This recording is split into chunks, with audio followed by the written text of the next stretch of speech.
IPL आजकल जोरों पे है। उसकी नेट वर्थ को मैं पढ़ रहा था उस हवाले से, या जो उसके ओनर्स हैं जिन्होंने 10 टीमों में इन्वेस्ट किया हुआ है, उनके पास कितना पैसा है। बिलीव मी, मतलब दिमाग घूम जाता है, इतना पैसा। ठीक है, बिलियन ऑफ डॉलर्स इस वक्त आईपीएल की नेट वर्थ है, सिर्फ आईपीएल की।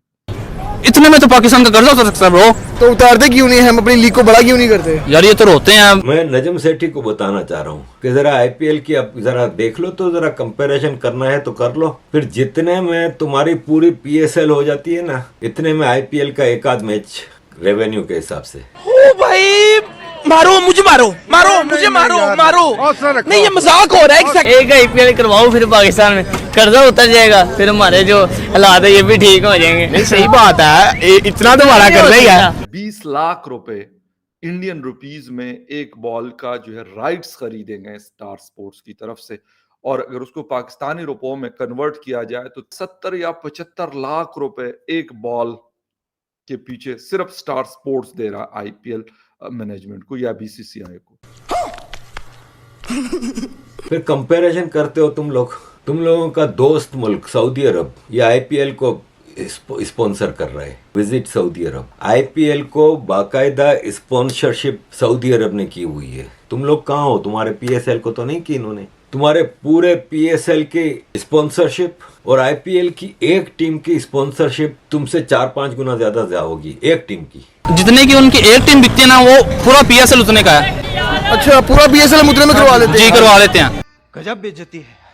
अगर आईपीएल हो जाए ना पाकिस्तान में तो सारा कर्जा उतर जाएगा, बड़े मसले से solve. Can you believe it और नॉट, लेकिन ये हकीकत है। इंडिया जो है आज एशियन टाइगर बना हुआ है। ना ताकत है, ना पैसा है, ना तरक्की है, ना एजुकेशन है, ना फॉरेन पॉलिसी जो है वो देख ही रहे हैं आप क्या कमाल की है। तो फिर हम क्या करें? पॉपो भर के बंकी बात ना करें तो क्या करें? दूसरों को बुरी गालियां ना करें तो क्या करें? जय हिंद दोस्तों, स्वागत है आप सभी का भारत बुलेटिन चैनल पर। दोस्तों, हर दिन बढ़ती महंगाई, खाद्यान्न की कमी, राजनीतिक संकट और खस्ताहाल अर्थव्यवस्था जैसी समस्याओं ने पाकिस्तान को चारों तरफ से घेर रखा है। लोग सरकारी अनाज के लिए लाइन में लग रहे हैं और भगदड़ में मारे जा रहे हैं। इस बीच जिन लोगों से पाकिस्तान ने कर्ज ले रखे हैं वे भी अब पाकिस्तान को डेडलाइन दे रहे हैं। IMF जैसी बड़ी संस्थाओं से पाकिस्तान को राहत नहीं मिल रही है, जिसके चलते अब उसके पास कुछ दिन ही बाकी हैं। पाकिस्तान सरकार के कई मंत्री तक कह चुके हैं कि अब वे कुछ नहीं कर सकते, मगर फिर भी पाकिस्तान की अकल ठिकाने नहीं आया है। पाकिस्तान आज भी अपने आप को इंडिया के साथ कंपेयर करने से नहीं चुकता। उनका कहना है कि उनमें जज्बा बहुत है मगर स्कोप नहीं मिलता। वहीं दूसरी तरफ पाकिस्तान की एक फेमस यूट्यूबर ने पाकिस्तान सरकार और पब्लिक को आईना दिखाते हुए पाकिस्तान सरकार की पोल खोल दी। आज इंडिया कहाँ खड़ा है और पाकिस्तान कहाँ पर, उसी के ऊपर उन्होंने क्या कहा, आइए जानते हैं इस वीडियो में। और दोस्तों, चैनल को लाइक एंड सब्सक्राइब करना ना भूलें। धन्यवाद। ये बात है दो मुल्कों की जो एक साथ मार्ज़े वजूद में आए और एक ही साथ आजाद हुए, लेकिन उन दोनों मुल्कों के प्राइम मिनिस्टर्स ने कल अपने अपने फेसबुक पे क्या शेयर किया। एक तरफ नरेंद्र मोदी ने शेयर किया, ISRO को कंग्रेचुलेट किया कि वो कमर्शियल 36 सैटेलाइट्स लेके स्पेस में गए। दूसरी तरफ मियां शहबाज शरीफ के फेसबुक पे क्या था, आटे की लाइन का जायजा ले रहे हैं कि आटा सही रेट पे मिल रहा है कि नहीं, और वो भी जो आटा है उसकी रिपोर्ट आई है वो जानवरों को खिलाने वाला होता है जो यहाँ पे इंसान खा रहा है। अब ये रातों रात नहीं हुआ है, इसके लिए आपको 40-50 साल पीछे जाना पड़ेगा। मुल्कों ने अपनी अपनी तरजीहात सेट की होती हैं। शायद एक पॉइंट होगा कि इंडिया और पाकिस्तान एक ही पेज पे थे या एक ही दिशा में जा रहे थे, लेकिन वो फास्ट एंड द फ्यूरियस के सीन की तरह गाड़ियां अलग हो गई और हमने डिसाइड किया कि पूरी दुनिया की लड़ाइयां हम अकेले लड़ेंगे और पूरी दुनिया पे हम कब्जा करेंगे। दुनिया कमर्शलाइजेशन की तरफ जा रही है, इंडस्ट्रियलाइजेशन की तरफ जा रही थी। हम जो है फैक्ट्रियां बंद करके जो है बस एक ही फैक्ट्री चलाने की कोशिश कर रहे थे। जिन दो भाइयों की, मुसलमान भाइयों की लड़ाइयां भी हमने जिम्मे ले ली कि हम लड़ लेते हैं, उनकी भी दोस्ती किसी और ने आके करा दी, खल्ली वल्ली, वो भी हमारा नलका बंद हो गया। तो भाई तरजीहात होती हैं तभी मुल्क आगे जाता है। 80s में इंडिया ने समझ लिया था, या उससे पहले से ही मिडिल क्लास पेरेंट्स को उन्होंने एम्पावर किया और मिडिल क्लास ने अपने बच्चे पढ़ाए, पेट काट काट के IIT भेजा। उसका शाखसाना आज आप देखते हैं माइक्रोसॉफ्ट, गूगल, एडोबी, हर जगह इंडियंस जो है अपनी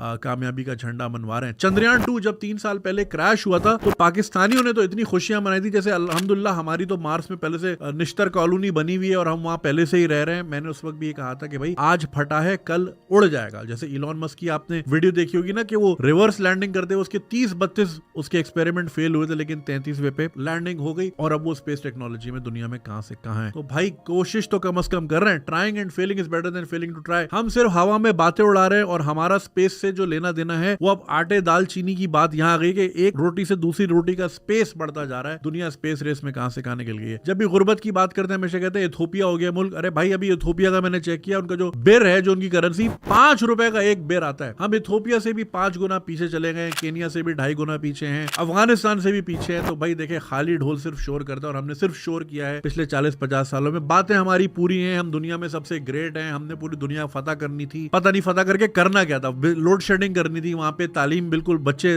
2 करोड़ बच्चे स्कूल से बाहर करने थे दुनिया फतह करके। करना क्या था ये गेम प्लान कभी आज तक समझाया नहीं हमें। खैर खाली ढोल ज्यादा शोर करता और हमने हमेशा शोर किया। पिछले 50 साल से अगर आप खबरें उठा लें, अखबार उठा लें, आपको वही चीजें मिलेंगी। ये 1973 का डॉन है जिसमें लिखा है कराची में डकैती और मगिंग बढ़ गई और आज भी हम वहीं के वहीं खड़े हैं। टैक्स एमनेस्टी के भी सुना कि आप कितनी कटिंग्स देखते हैं, वहीं के वहीं खड़े हैं। सियासी अदम इस्तेहकाम है, उस वक्त भी हुकूमतें गिर रही थी, आज भी हुकूमतें गिरी हुई हैं, नजरों से भी गिरी हुई हैं, काम में भी गिरी हुई हैं, परफॉर्मेंस में भी। कोई एक इंडिकेटर ऐसा नहीं है होप का। पहले कम से कम होप वाले गाने तराने बन जाते थे तो उम्मीद रहती थी, अब वो भी नहीं आते। ठीक है ना। फिर लोग मुझे एयरपोर्ट पे पकड़ कहते हैं यार आप मायूसी फैलाते हैं, बच्चों को कहते हैं पाकिस्तान से बाहर चले जाए। अरे पाकिस्तान में रहने का कोई वजह तो बताएं, कोई एक इंडिकेटर दे दे कि भाई ये एजुकेशन की पॉलिसी है। मैं मानता हूं इसको 30 से 40 साल लगेंगे, अगर आज हमने डायरेक्शन सही की 40 साल बाद रिजल्ट आएगा, मगर मुझे वो आज तो दिखाओ कि भाई हमने ये यूनिफाइड पॉलिसी बना ली, इसको कोई नहीं छेड़ेगा। जो हुकूमत आएगी इसको नहीं छेड़ सकती। या इंडस्ट्रियल पॉलिसी है, या एनवायरमेंट पॉलिसी है, या पॉपुलेशन मैनेजमेंट, कोई तो चीज बता। कोई टीवी चैनल खोल ले, हर जगह एक ही चीज चल रही है। जमान पार्क पहुंचो, इस्लामाबाद निकलो, यही चल रहा है। तीसरी कोई बात ही नहीं है। आम आदमी की जिंदगी बेहतर लाने के लिए कोई बात नहीं हो रही और 1 बिलियन को हम तरस रहे हैं, जबकि हमारे पड़ोसी में ट्रिलियंस की इकोनॉमी है। यानी अगर आपके मोहल्ले में 2 अरबपति लोग रहते हैं और आप रोडपति हैं तो, और आप फिर चौड़े भी पूरे हैं, धमकियां भी आप पूरी लगाते हैं, तो भाई बेहतर ये है कि डंडा साइड में करके बंदा थोड़ा बात कर ले कि थोड़ा यार हमें भी सिखा दें। जिंदा रहेंगे तो मुल्क होगा भाई, इंसान होंगे तो मुल्क होगा भाई। तो इंसानों को रखने के लिए थोड़ा